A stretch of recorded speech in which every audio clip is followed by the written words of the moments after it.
accompagnement de la GIZ qui prend fin dans sa première phase.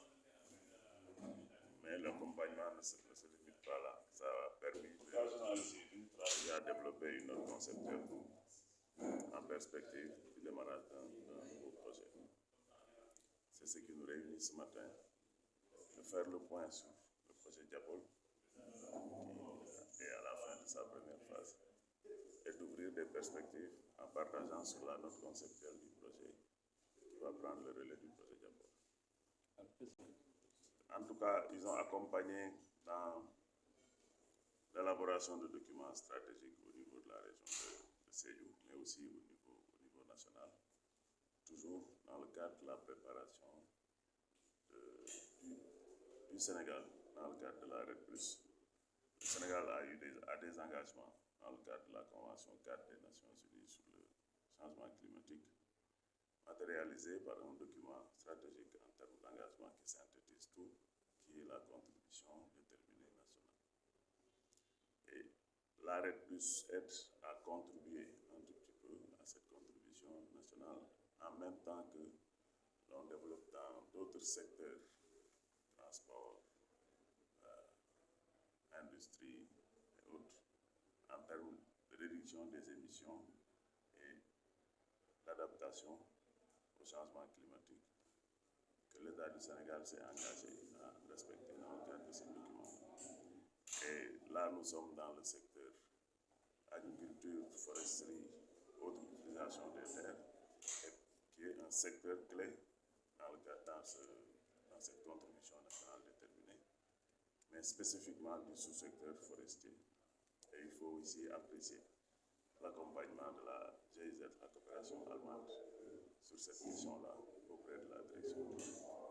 Sédhiou, où la Casamance naturelle aujourd'hui, en plus de la région de Tamba, constitue les dernières réserves de ressources forestières, concrètement parlant au niveau du Sénégal.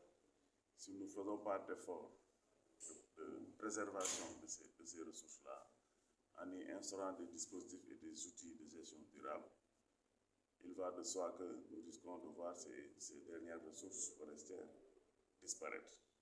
Donc, en même temps que nous faisons des efforts de restauration et de récupération des terres dans les zones sèches du Sénégal, nous faisons encore plus d'efforts pour rendre l'exploitation, en tout cas l'utilisation des ressources forestières, durable dans les régions de Tamba, de Ziguinchor et de Sédhiou. Sédhiou étant la région la plus accessible de la Casamance naturelle aujourd'hui, c'est ce qui explique peut-être qu'on a concentré les efforts au niveau de la région de Sédhiou. Favoriser la mise en œuvre d'actions concrètes pour la préservation et la gestion durable de nos forêts. Ce travail collectif s'inscrit dans une vision à long terme visant à créer une synergie entre toutes les parties prenantes et assurer la pérennité des résultats du projet.